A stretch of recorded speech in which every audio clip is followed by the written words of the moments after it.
Hi everyone, welcome to the show. The first piece of information comes from Crypto Burp. He posts a chart of all the different months and how they've been bullish or bearish. April historically has been a more bullish chart than any other month, as well as September being the most bearish of all months.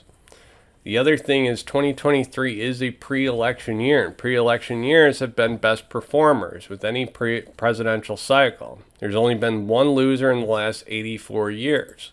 Showing a chart of all the different years, and this is Bitcoin that he's showing the chart of, but you can see April through May historically has been a very bullish time. Michael Saylor from MicroStrategies bought the dip with $23.9 million. His Bitcoin holding is now up to 140,000 and it's worth $4 billion. So he's buying the dip. This is David Malpass from the World Bank. He was appointed by former President Trump.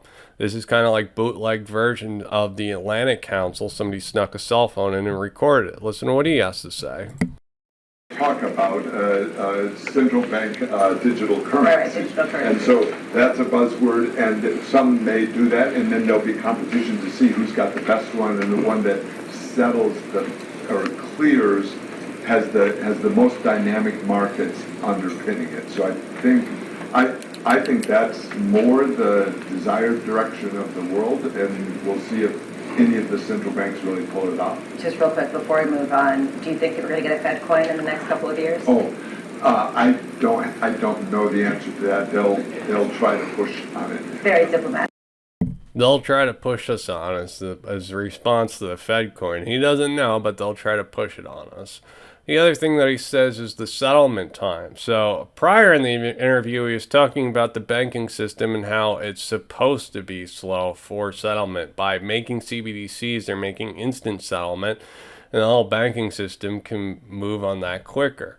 Now, it's interesting to note that he emphasized the settlement time and that what's that underpinning the markets, right? So when we hear about different central bank digital currency projects, there's certain technologies that they're using, right? R3 Corda, Consensus, Ethereum Quorum, XRP Ledger. The XRP Ledger, as you know, is a very efficient ledger and it settles really quickly. Now, you could probably make that argument for private versions of Ethereum, but it's also still a little bit skewed in XRP Ledger's favor. So I found that pretty interesting. Now, the whole system was required to move slowly, and that's why they've built so much leverage on it, and that's why we're having the problems that we're having is because of the leverage. So Silicon Valley Bank and these different banks are having problems. This is DeSantis, governor of Florida. Listen to what he has to say. Going all out against ESG, this environment, social governance. We've banned ESG in our pension investing.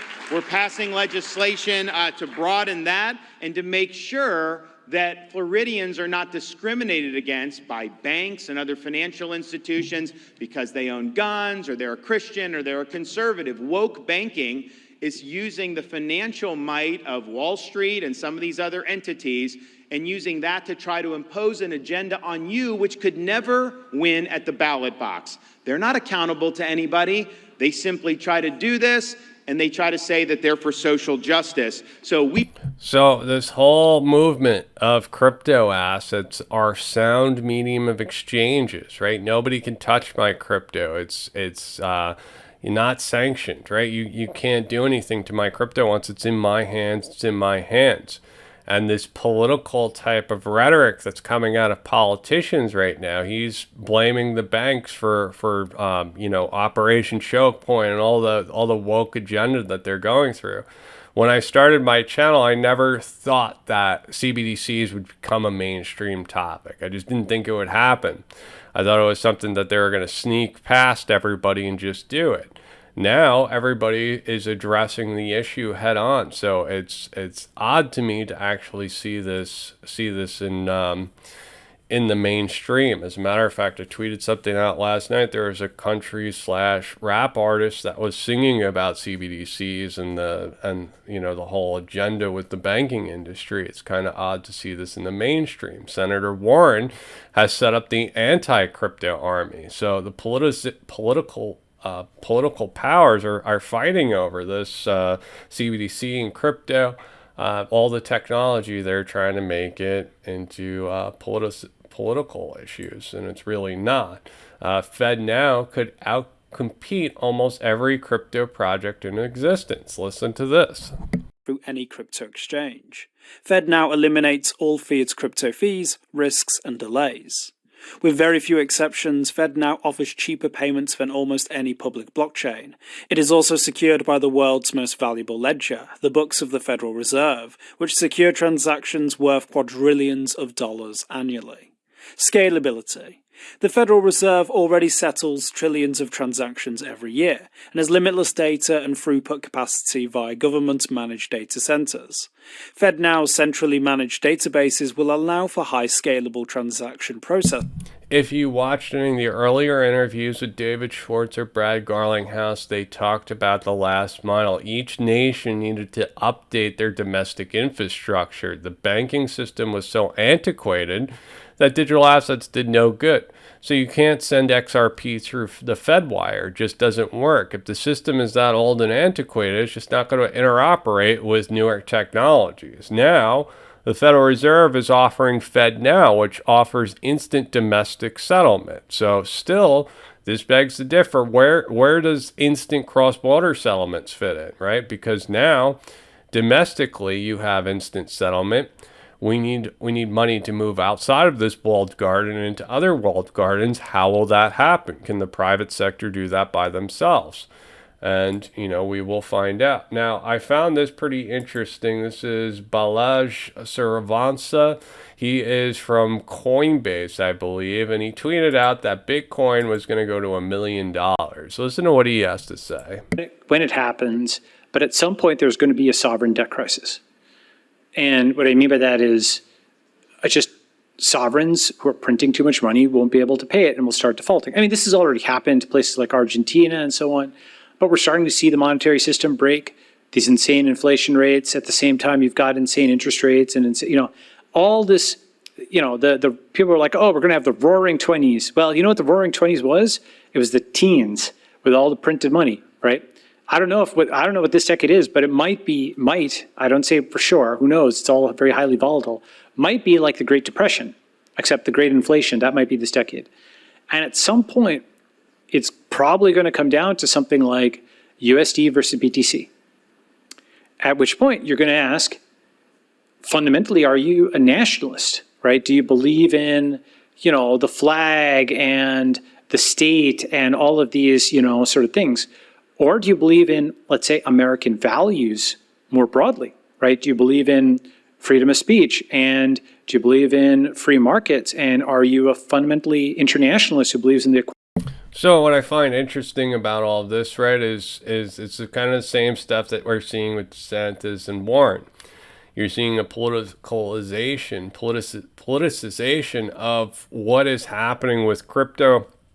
And he is calling for $1 million Bitcoin. Now, we are on this path of pump and dump economies, boom and bust, and we just keep going up, right? They just keep adding more debt to the deficit in order to start good times again. Every time we have some type of recession, they print us out of it.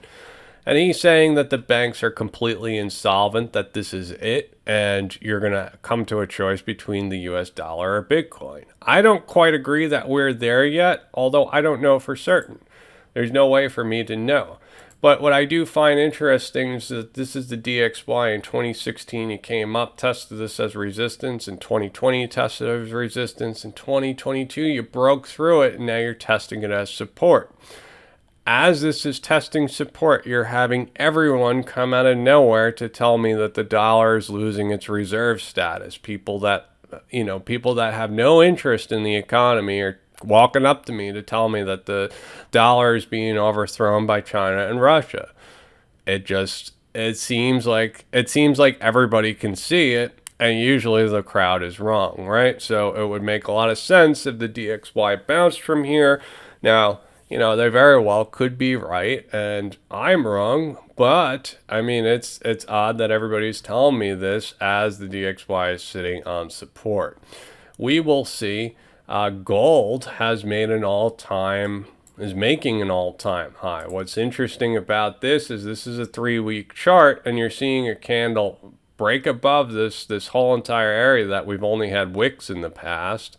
If this closes, it'll be the first candle that closes through this area of resistance. So pretty interesting times. I don't think this time is it, but I do think maybe the next time will be it. This comes from Citibank. Listen to what Ronit Gus has to say. My friends who are much more in the public cryptocurrency space and usually hate the idea of CBDCs or centralized tokens, they'll be shocked when I say like CBDCs are going to be a reason to grow blockchain adoption.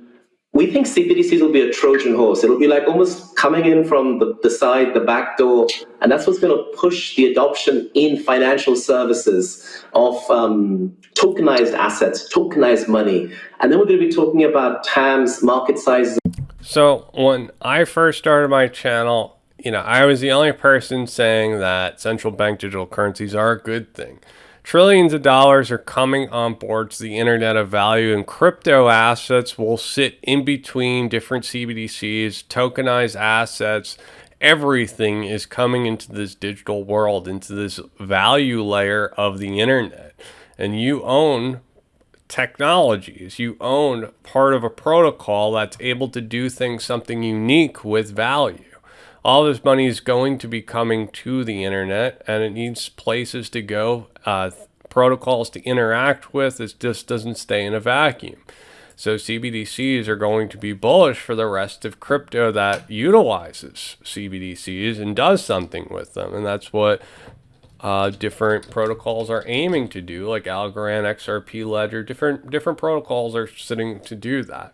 So this PDF also came out of Citigroup.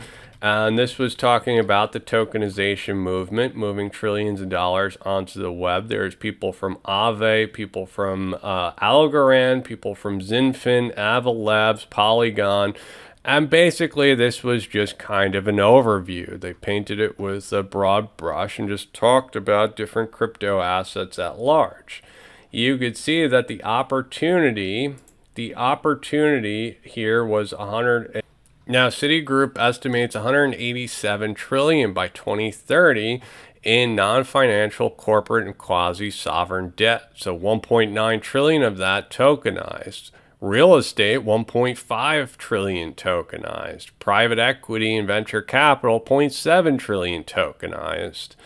While securities, financing, and collateral, 0.5 to 1 trillion. Trade finance, another trillion. So trillions and trillions of dollars are headed towards the crypto asset ecosystem. All protocols that touch this wealth are most likely going to do well. There is a lot of money headed towards the crypto asset realm. This is a guy from the Chainlink community that talked about the different project and just showed different protocols that were mentioned. Chainlink, API3, Pyth, as well as Avalanche and Matic. All different types of protocols were mentioned and just some of the different use cases that were involved.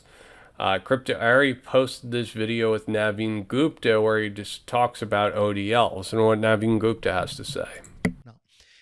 People ask me all the time, why are cross-border remittances so expensive? They are very expensive because somebody's bearing the capital cost of this $5 million equivalent. Somebody's bearing the depreciation risk of this $5 million equivalent, and somebody's waiting for the customers to come in one by one, so that this amount slowly gets depleted, right? And I think you already know this, that cross-border payments sometimes can be between 2 to 7%. So Naveen Gupta is saying that the entire system is very costly. You have to spread yourself out between all different types of banks. You're taking on counterparty risk, FX conversion. There's all these different obstacles. And with high interest rates, low liquidity, that cost is gone up quite significantly. And it also looks like Ripple partner and ODL partner, Tranglo, is introducing instant SEPA payments to Europe.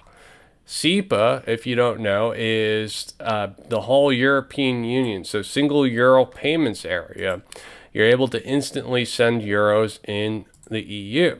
So it's kind of the same thing as I mentioned with FedNow. Once domestically, this offers instant settlement. Now you connect an ODL exchange so you can go the last mile. So between Europe and the US, there's going to be instant settlement domestically, and then internationally, that's what Ripple ODL is setting up to do. So this is from Jeremy Hogan, digital asset investor. Jeremy Hogan, listen to what he has to say. So your initial statement is correct. A settlement, there's no appeal of a settlement, of course. The problem with the settlement is it has no effect on any other cases in the space, right? So if Ripple settles with the SEC, it has absolutely no effect on the SEC's next lawsuit against another crypto company. So in a sense, it's good for Ripple, but a settlement between the SEC and Ripple is bad for crypto.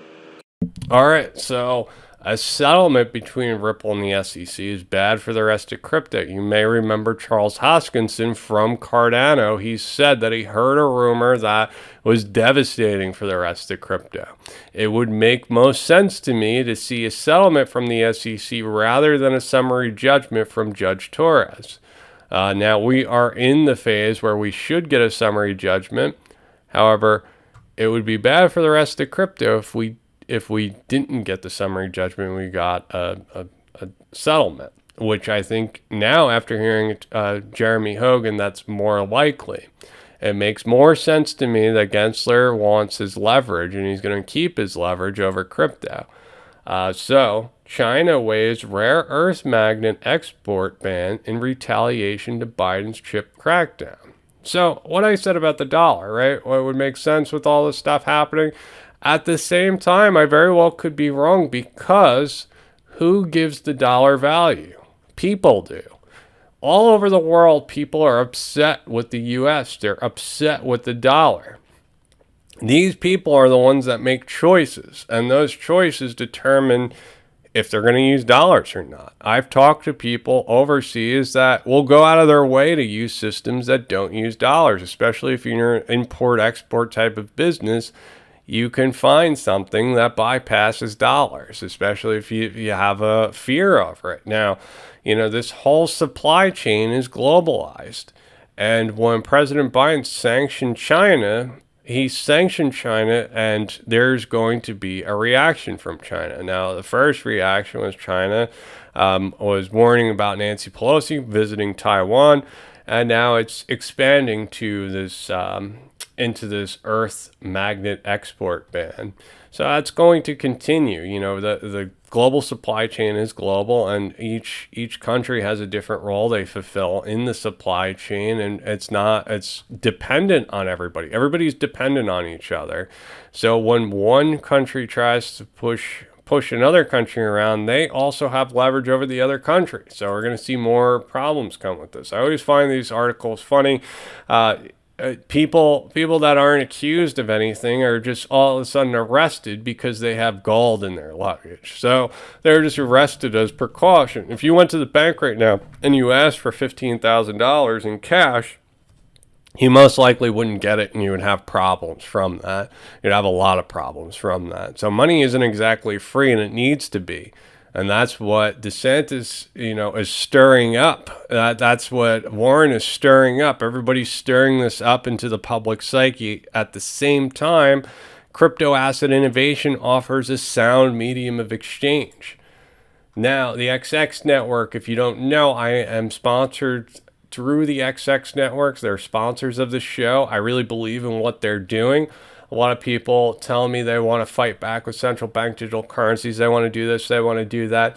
The XX network is actually making something to help us, something called CMIX, where you have a veil of privacy. As a matter of fact, the Swiss National Bank asked David Chaum if they could use this technology, and they're partnered working on a CBDC that acts like cash. You wouldn't be able to have negative interest rates. You would not be able to spy on citizens.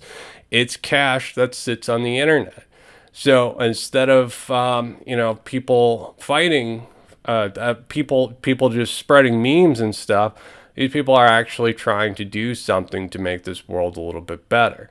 So that's why I believe in them. I also set up a speakeasy. On the speakeasy, we have a private chat where we could share information and talk about information. Department of Defense, this is their physical budget estimates. If you scroll through this, what I found interesting is there was a section for crypto assets. And what they said is that for communication security, they bought some crypto assets to do it. Now, I only know of 1 or 2 projects that are working with the Department of Defense, one of them being Constellation DAG, and the other one being Filecoin.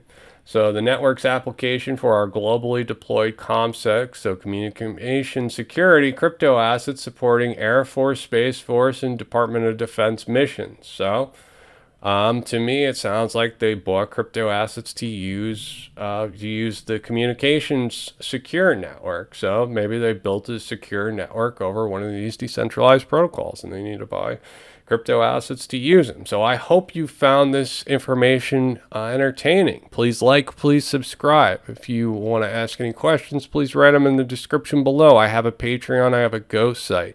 If you don't like Patreon, Ghost accepts Stripe. Thanks, everyone.